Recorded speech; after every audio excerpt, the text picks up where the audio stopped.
Certainly. Councilmember Perea. Present. Councilmember Carbasi. Present. Councilmember Arias. Presente. Councilmember Chavez. Absent. Councilmember Bredefeld. Absent. Vice President Maxwell. Present. And Council President Esparza. Present. All right, we have a quorum. All right, just cobbled together a quorum here. We have one item, and I'll entertain a motion to approve the agenda. So move. Second. All right, we have a motion, we have a second. Clerk, please call the roll on the approval of the agenda. Real quick, I just would like to announce there is one change to the agenda. Oh, is there? Okay, please. The sponsor for the item will include Councilmember Perea and Councilmember Arias. That's the change to the agenda. Thank you. Okay, so I'll entertain a motion to approve the agenda as with that change. So moved. We have a motion, we have a second. Clerk, please call the roll on approval of the agenda. Councilmember Perea. Yes. Councilmember Carbasi. Yes. Councilmember Arias. Aye. Vice President Maxwell. Aye. And Council President Esparza. Aye. All right, that passes 5-0. Okay, let's move over to our item, resolution regarding the emergency expansion of City of Fresno warming centers, sponsored by myself and council members Arias and Perea. Councilmember Arias, you want to chime in? Sure. Thank you, Council President, and thank you to my colleagues for making time right before Christmas break, and to those who are joining us today. But essentially, a few months ago, we sponsored a ordinance that changed the time for the warming and cooling centers, and I think we made some adjustments to the temperatures for the cooling centers, and that worked out well during the summer. But in retrospect, I don't think we got it right when it came to the warming centers. As you guys have seen this year, we not only have had the coldness of winter, but unlike other years, we've actually had fall come in, and that reduces the chill factor if you're outside. We were at a press conference on Monday for the high-speed rail station, and it's 11 in the morning, and it was pretty cold to be out there, and even though you're fully coated up with sweaters and coats. So we felt it was necessary for us to make adjustments.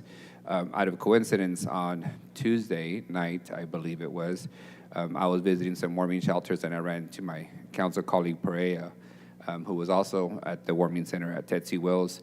And after speaking to some of the unhoused and the staff there, and recognizing that it is much colder than we anticipated, and there's some additional adjustments that we could make to our warming center procedures, we felt it necessary to bring forward an adjustment, which is before you today. And instead of, essentially what we would do is, instead of having staff every day monitor the National Weather Service and determine whether or not to open the warming center, that we would simply just declare that they're open for a set period of days.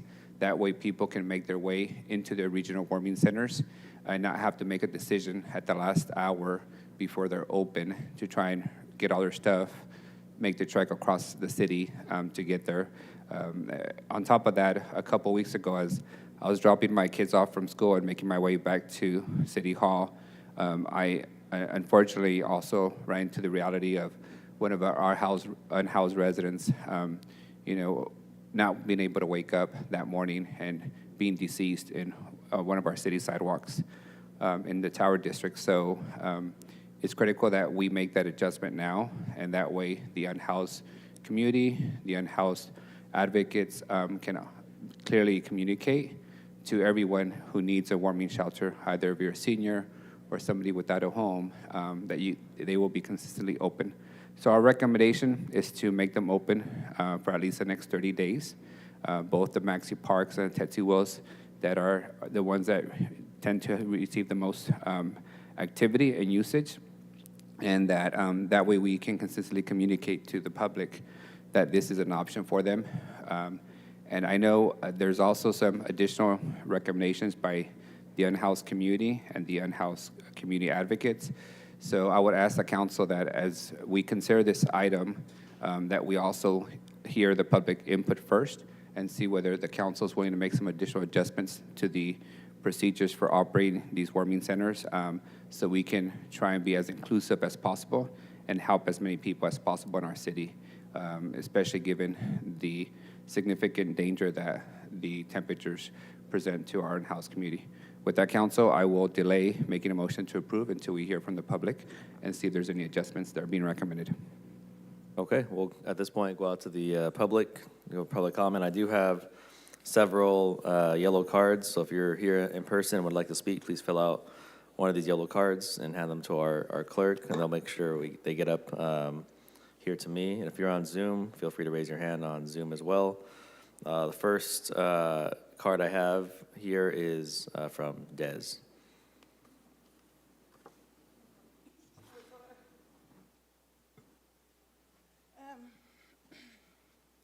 Wow, thank you. Really, seriously, you guys, thank you. I know I yell at you. I know I do a lot of things. I say a lot of bad things, but it's all for a purpose, and I hope you understand that. 5 years ago, I knew there was no warming center available, so I reached out to the community, and there's this amazing church on Shields that allowed me to have their church during the winter, and then I noticed that how are they going to know to get here? So we took a team of volunteers out to the streets, and that's when I learned then that there needs to be outreach. There needs to be people out there telling the individuals in the neighborhood that they live in that they need to have transportation, because the bus at that time was not providing free bus rides to any warming center. So for about 5 years, I've been shouting and yelling. I've seen too many dead bodies on our streets. I brought that to the attention over the years. So I'm happy to actually be here today. Thank you guys for calling the emergency meeting. Thank you, Nelson, for accepting it and putting it together. Thank you guys for coming in and doing this, because it means a lot. Last night during the vigil at Pavarello House, I got a text message from the camp that's now huge behind Travels in Shelter. And they pulled out one of our friends, Happy. He was frozen in his tent, and unfortunately, he's so to himself that nobody checked on him at that camp, and he was dead for 3 days inside his camp. He did have a tent. He did have clothes on, shoes, socks. He just didn't have blankets to keep warm. So it means a lot to people and to the families that lost their loved ones out here to the streets to either drugs or mental illness or lost. I'm pretty sure they thank you too, because you're saving lives. I did a video and I asked everybody at the warming center, what does this mean to you? And I was surprised by the number one answer was safety. It was just about safety. So thank you guys so much for doing this. The changes that I did ask for, I mean, I can go for 50, but I'll take 40, if we can wheel and deal here. I did talk to the POV, and they're willing to help outreach food, because I've been taking food to them. I ask people at night, burritos, having a warm meal, a burrito in your stomach before you go to bed, it helps you sleep. Having coffee, the smell of coffee in the morning helps them get up and motivate. So that's what I've been trying to do, so people aren't just trying to linger around. It helps motivate them. So if there's some way we can do this, I brought it up to POV. POV said that they are willing to do breakfast for 2 months every year to them. They will take the food truck out there, but we need it extended until 8 a.m. because they don't start cooking it until 6. They wouldn't be able to prep and prepare and get enough food over to the warming center until about 7. And then that way they can eat their food and then everybody can leave. So I'm asking for an extension to 8 a.m. So I think Pops, I'm sorry, God, there was so much. All right, you guys, somebody else is going to add on because I put it out over, so somebody else add on what I was supposed to say. All right, thank you guys so much for this. Thank you. Merry Christmas.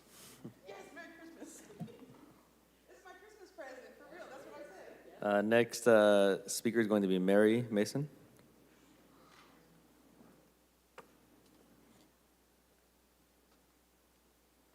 Good morning, Council. I just want to let you guys know, I myself am homeless. I've been homeless almost 2 years now. Fortunately, or luckily, I'm in a shelter. The transitioning period has taken entirely too long. Somebody else that's out there in the cold right now could have my spot. And that's a big issue we're all trying to deal with here. I've had several friends that have died in the cold. I've slept in the cold myself. It's no fun. And I appreciate you guys trying to get these warming centers open, because we all deserve life. We all deserve to live. It doesn't matter what condition we're in or what we're doing. It doesn't matter. We all deserve to live and have a chance to live. And that helps better people too. When they feel better about themselves when they wake up in the morning, it's a whole new ballgame. When you don't feel good about yourself, you're not going to amount to anything. That's about it. Thank you. Next speaker is going to be Brandy News Villegas.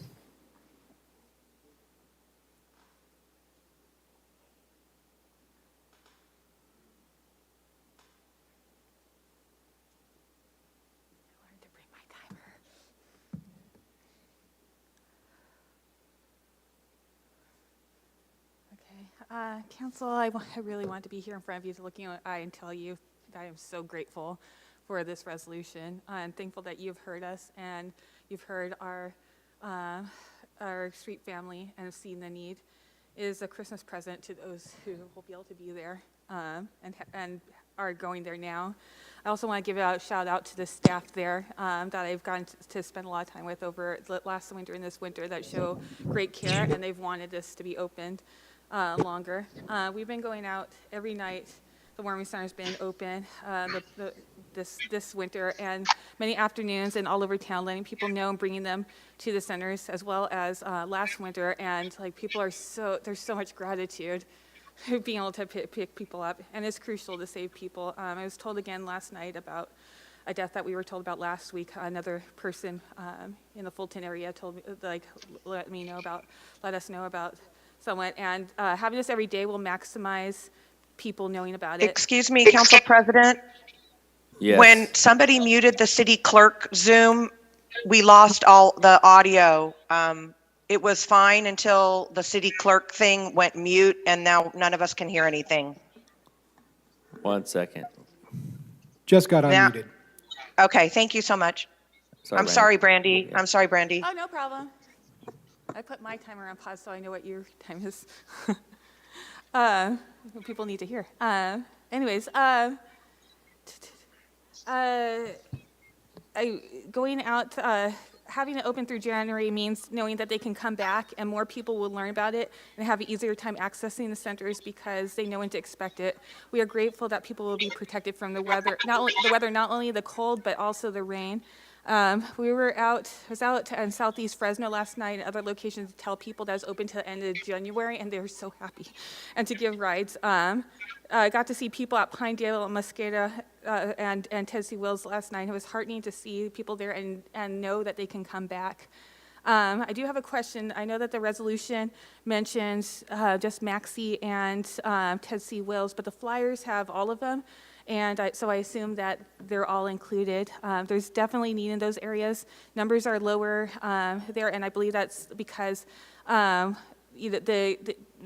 warming centers, people have been coming to warming centers mostly because, almost completely because of community members and advocates letting them know and assisting them.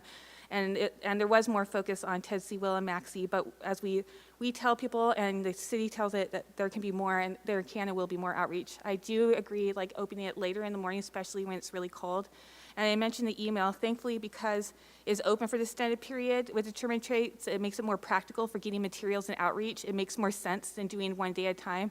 And because of this incredible resource and the need for people to access it, I want to ask that the city focus on extensive outreach by putting out outreach materials in multiple languages, such as large signage in front of the centers. I know people who are outside Maxie Park who did not know it was open, but they do now. Flyers put everywhere, bus stops, and using electronic signs at the bus stops, anywhere you can, every resource that you can put into it, as well as direct outreach through outreach teams and assistants, especially those who might have trouble getting there.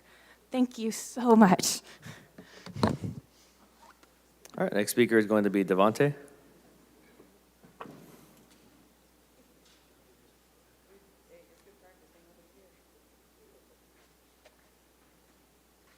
How everybody doing today?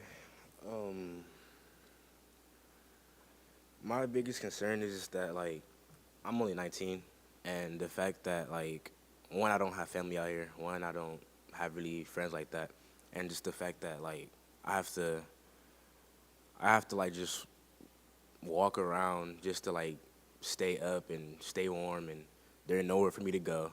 I don't have, like, if it wasn't for Dez, I'd probably be just walking around right now still, to be honest.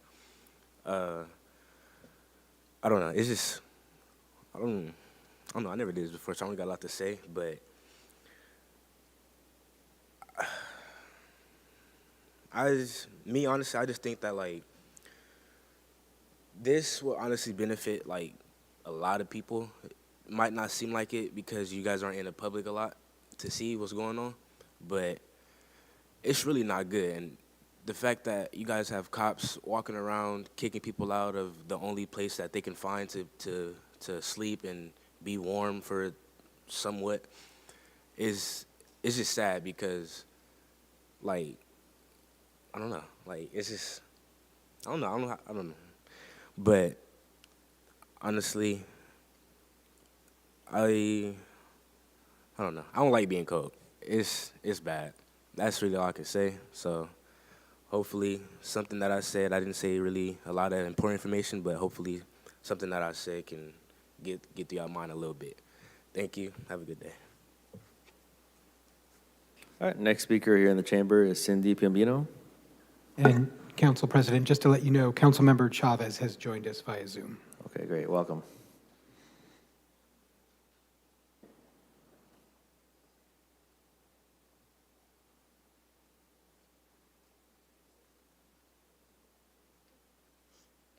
Good morning.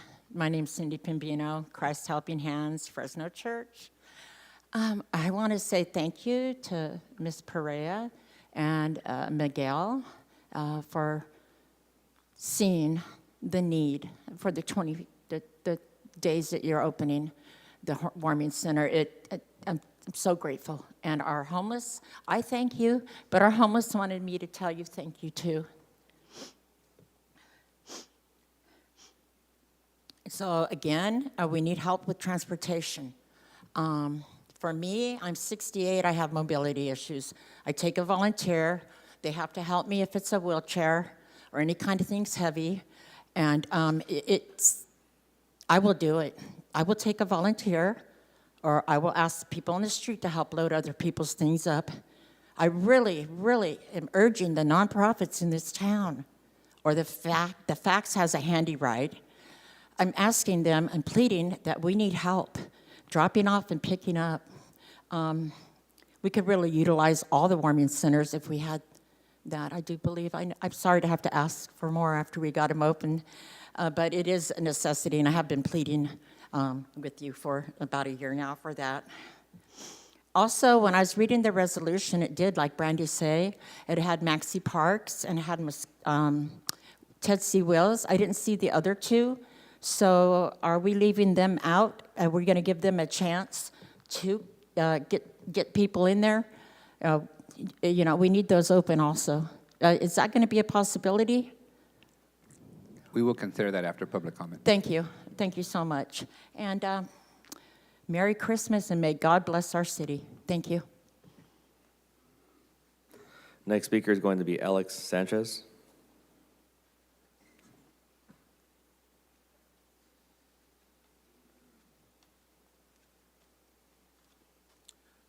Good morning, City Council. I appreciate you all for calling this emergency meeting. My name is Alex Sanchez.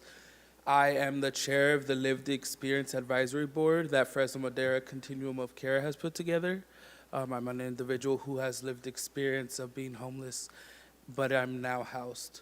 Now that that's said, my views are my views. They're not a Fresno Madera Continuum of Care.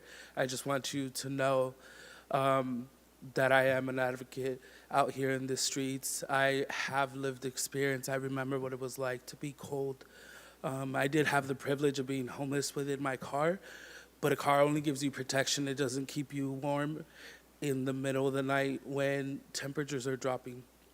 And I remember what it was like for me to be so cold in my car that no matter how much I bundled up, I felt like my skeleton was like rattling, like shaking, vibrating. My toes were changing colors because of how cold it was. And every morning I would have to wait about a good hour for my feet to feel like they were alive again because they were so cold that I couldn't stand up. They felt like they were dead. And I'd have to wait until they were warm enough, they had enough, blood circulation to get up and go to the restroom and go find a restroom the next morning.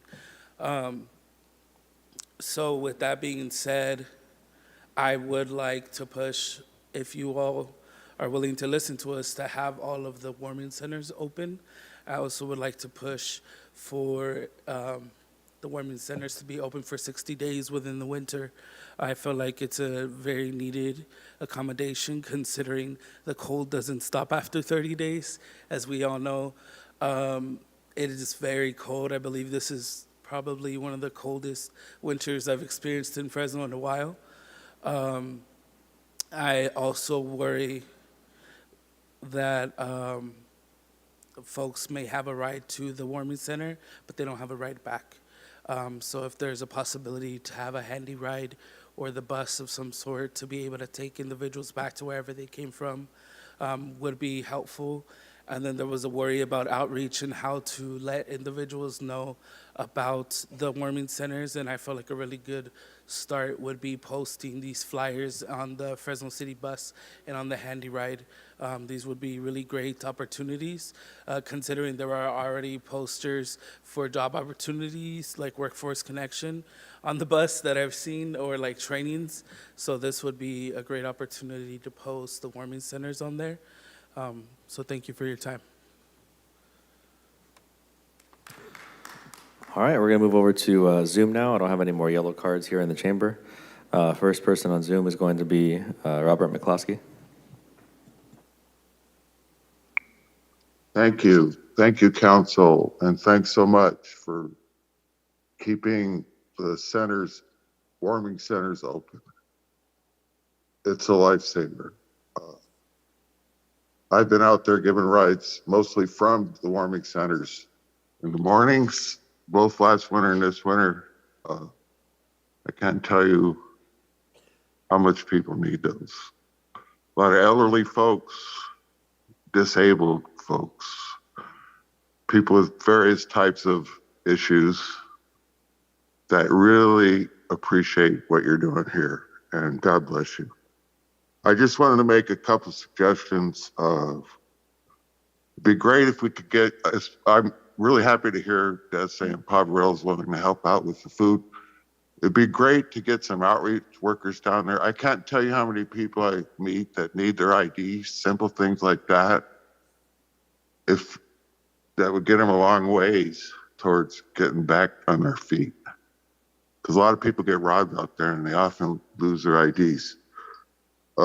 Just another suggestion. Well, it's more than a suggestion. I already posted all over social media the city's announcement, which states all 4 warming centers are to be open. And I really hope that that remains the case, at least for tonight, because it's already up there all over the various pages and Messenger, Facebook, etc. Couple things. Transportation is important. It's difficult for us to do it all, and people desperately need rides from the centers back to where they're going. I would suggest that we get, perhaps you could consider getting the mobile shower unit set up at some of these centers in the mornings. It would be a great way to help people feel better and get back on their feet if we had a regular route for the mobile shower unit. I know the second one's supposed to be online in January, and we appreciate that. So that would be a great place to set it up. And just again, somebody mentioned earlier, if the HART team could back off during the winter and let people keep their survival gear, that's really important. I noticed they're not doing the daily sweeps in front of POV. They're allowing people to keep their tents up. They are going through, and people are very fastidious about getting their trash cleaned up around there. So appreciate the fact they're picking up the trash and not doing those early morning sweeps there. So, but the sweep, people continue to lose gear and continue to be forced to move on throughout the city on these foggy days. It's really miserable out there. Mr. McCloskey, we're a little past time. Thank you for joining us this morning. Council President, of order. If I hop off, will you still have quorum? 1, 2, 3, 4. Yep, that's Okay. right. Thanks. Next on Zoom is going to be Lisa Flores.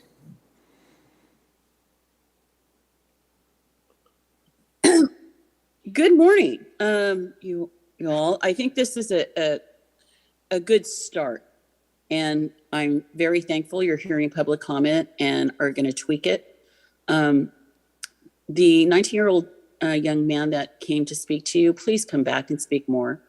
Your voice is valued, and they need to hear your real life experience. The things I would like to see is the cold doesn't stop at the end of January, and we all know that. So let's save staff time, staff resources, and your energy, and make it to the end of February, because realistically, February is one of the meanest months in town regarding weather. Also, too, you need to put down the edict that the Heart team needs to stop taking tents and blankets and survival gear. You also need to add at these facilities that do have kitchens like Ted C. Will's, are there nonprofits that would like to come in and volunteer to feed people? Can the city do that? Because, you know, having a good meal before you go to bed goes a long way. Having a, you know, even a breakfast burrito in the morning goes a long way, especially on these cold days, especially since we have a lot of food insecurity in this community. And in your flyers, I see, you know, the crates for the dogs and stuff. And I'm wondering, has anybody did any outreach to the nonprofit dog organizations in town regarding donations of doggy blankets or dog food that people may need? Because not only do you want to feed a dog owner, but you also want to feed their animals as well, because they need to eat, they need to stay warm as well. And in fact, I would like to be the first to donate some doggy blankets to the Ted C. Will's warming center. This, you know, I can get them ready by tomorrow. But I need to know, is that an option that the city is open to? And who do I talk to about that? So, you know, there's some additional outreach and resources that you need to do that I would hope that you're open to, even if it's done incrementally. But I thank you for your time. All right, our last speaker is going to be Trisha B. on Zoom.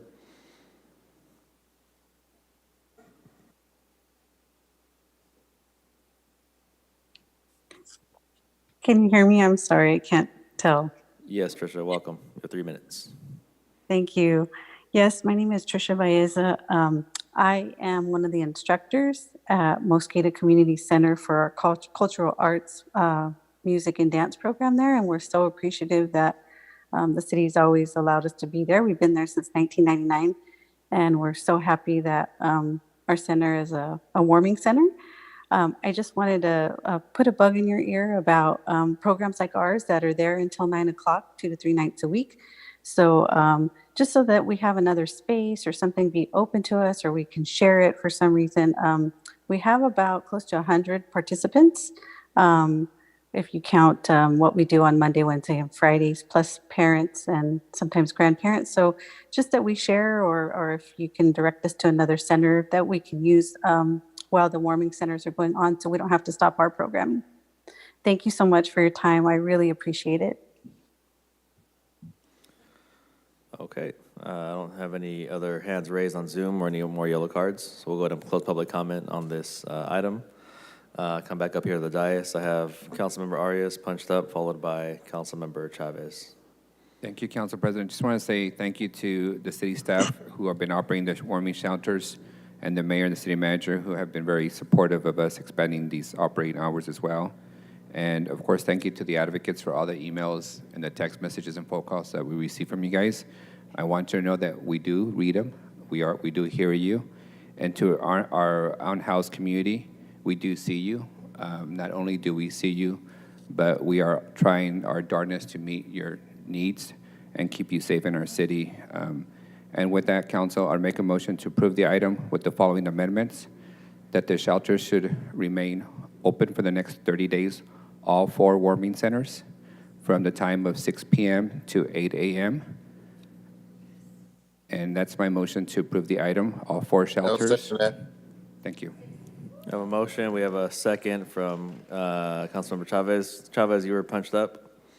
Yeah, thank you, Council President. City Manager, I heard some of the public comment, and I just want to make sure that we're all clear that the 4 warming centers were going to be open for our folks. There was a little bit of confusion out there. So we just want to make sure that, that gets clarified by yourself. So if you could please do that for the benefit of the public. Sure, council member. Yes.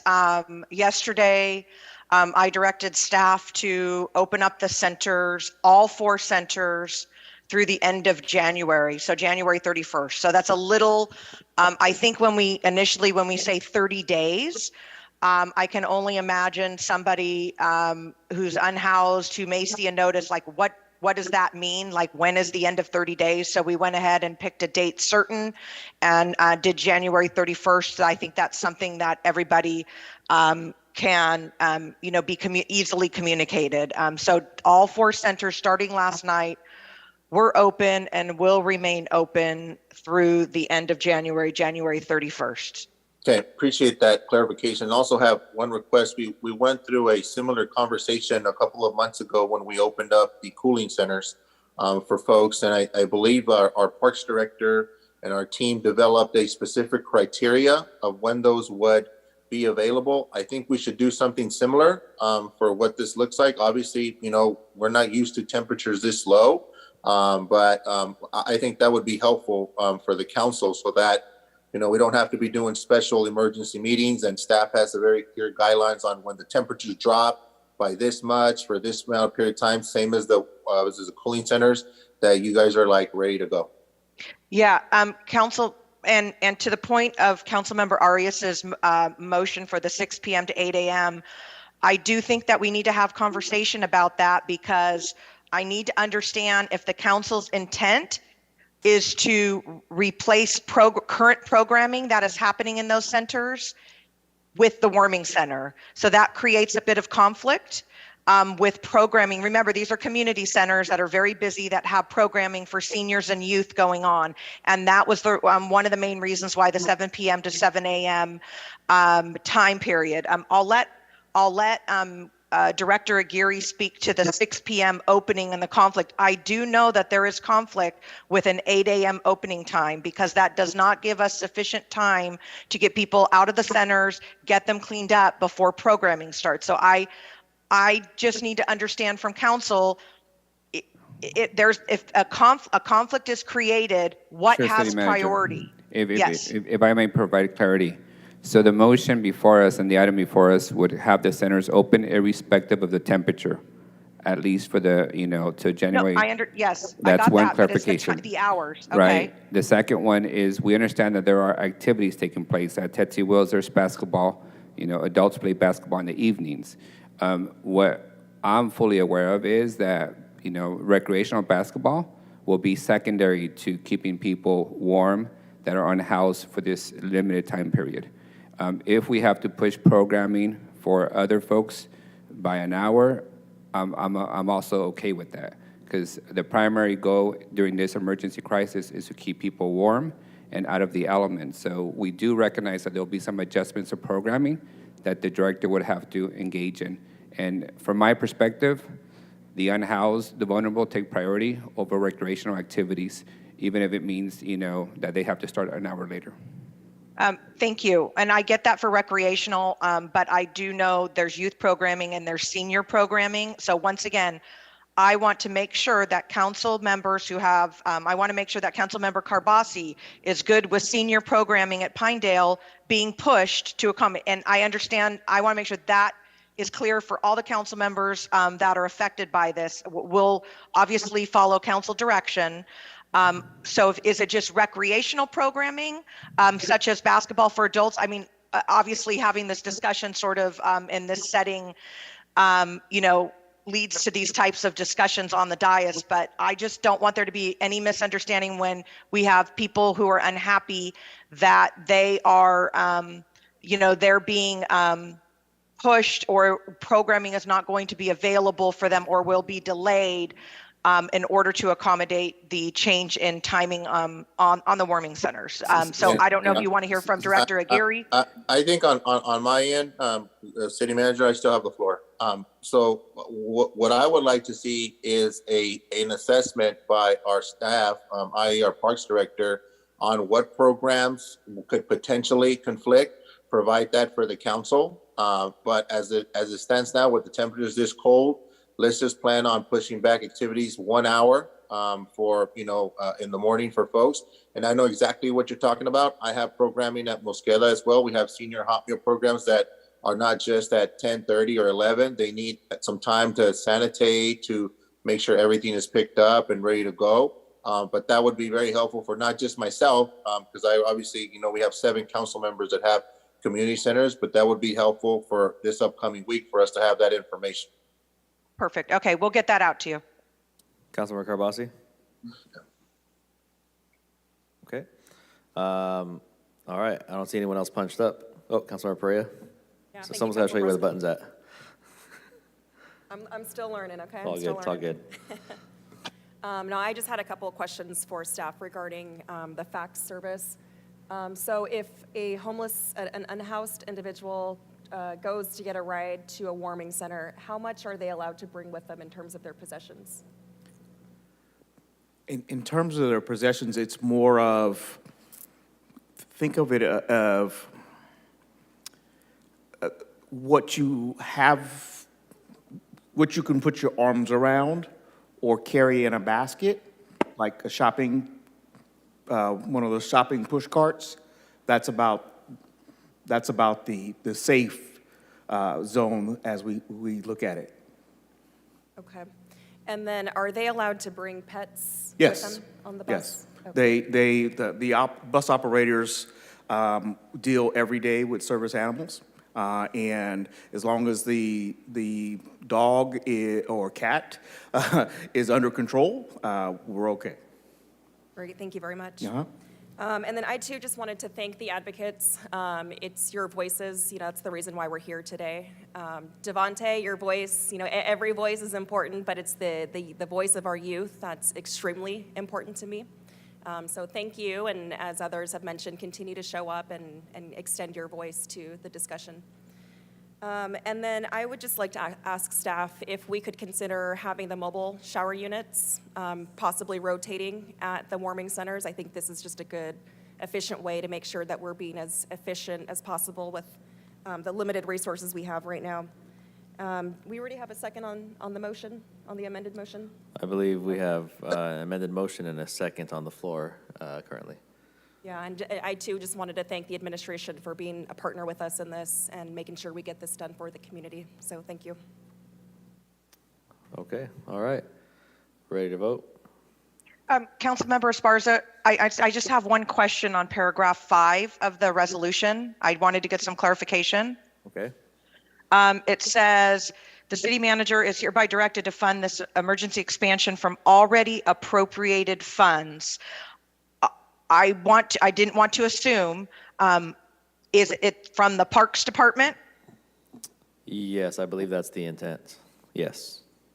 Okay, thank you so much. Yeah. Thank you. Could we get that added in the resolution? So just for future purposes, there's no misunderstanding, because obviously if it was coming from anywhere other than I'll Parks. go ahead and add a friendly amendment to the motion makers, appropriated funds from the Parks Department. City Manager, Thank you. would you prefer it be from the general fund? It is from the general fund. It's just, if it's not the Parks Department, it would require an AAR, which is not before us today. And so I just wanted to make sure that that was clear, that if it's from the Parks Department, we are already, frankly, we don't need a vote on that because you already have authorized us to spend the money from that fund. So that's a little duplicative, but that's why I want to make sure, because otherwise an AAR would have been required. Great, thank you. Okay. Are we ready to vote? Ready.